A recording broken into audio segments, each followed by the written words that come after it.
Daily இந்த மாதிரி 4-5 இல்லை அப்படின்னாலும் ஒரே ஒரு விஷயத்தையாவது கண்ணுக்கு இந்த மாதிரி குளுமையாக பார்த்தோம் அப்படின்னா கண்ணுக்கும் நல்லா குளிர்ச்சியாக இருக்கும், மனசுக்கும் கொஞ்சம் நிறைவாக இருக்கும். ஆமாங்க, வருஷம் நம்ம தோட்டத்தில் வந்து இந்த மாதிரி கொத்து கொத்தாக காய்கறிலாம் செடி போட்டு நல்லா வளர வச்சு நம்ம காய்கறிலாம் பறிச்சுட்டு இருந்தோம். ஆனால் இந்த வருஷம் தோட்டத்தையே சரியாக பராமரிக்கல. ஆனால் அதுக்கு பதிலாக என்னோட ஃப்ரெண்டு வீட்டில் வந்து பார்த்தீங்கன்னா 2 கத்திரிக்காய் செடி தான். அதில் ஒரு கத்திரிக்காய் செடி பார்க்கவே வந்து பார்த்தீங்கன்னா அவ்வளோ அழகாக இருந்துச்சு. இந்த மாதிரி ஒரு செடியில் கொத்து கொத்தாக பூ வச்சு காயெல்லாம் காய்ச்சிருக்கிறத பார்த்தா மனசுக்கு அவ்வளோ ஒரு நிறைவாக இருக்கும். ஒரு வாரமாக வந்து பார்த்தீங்கன்னா இந்த மாதிரி கத்திரிக்காய் வீட்டில் இருக்குது வந்து பறிச்சுட்டு போப்பான்னு சொல்லிட்டு தான் இருந்தாங்க.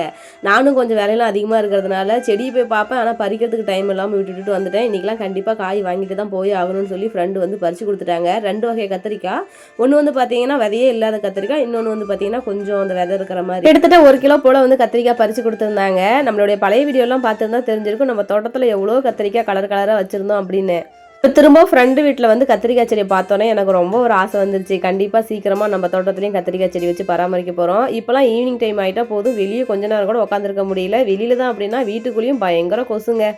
அதுக்காகவே வந்து பார்த்தீங்கன்னா இப்போ வந்து இந்த நியூ மாடலாக வந்து பத்தி மாதிரி வந்திருக்குது. அதை பற்ற வச்சிட்டோம் அப்படின்னா வீட்டில் வந்து பார்த்தீங்கன்னா கொசுலாம் இறந்துடுது. அதை பற்ற வச்சுட்டு வீட்டை க்ளோஸ் பண்ணிவிட்டு குழந்தைங்க நாங்களாம் வெளியே உட்காந்துட்டோம். வீட்டில் ஆல் அவுட் குட் நைட் இந்த மாதிரிலாம் எதுவும் யூஸ் பண்ணுறதில்ல. அதுவும் ரீசெண்டாக தான் இந்த பத்தி அதுவே பற்ற வைக்கும் போது பார்த்தீங்கன்னா வெளியில் உட்காந்துக்குவோம். கொஞ்ச நேரம் கதவை சாத்திட்டோம் அப்படின்னா அந்த பத்தியில் வந்து பார்த்தீங்கன்னா அந்த வாசனைக்காக அந்த கொசு பூச்சியெல்லாம் இறந்துருது.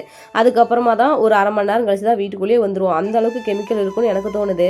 உங்கள் வீட்டிலலாம் கொசு வராமல் இருக்கிறதுக்கு எந்த மாதிரி மெத்தடெலாம் யூஸ் பண்ணுறீங்கன்னு சொல்லிட்டு கமெண்ட் பண்ணுங்கள். அப்புறம் ஃப்ரெண்டு கொடுத்த கத்திரிக்காய் வந்து பார்த்தீங்கன்னா நைட்டே சூப்பராக வணக்கி சாப்பிட்டுட்டோங்க.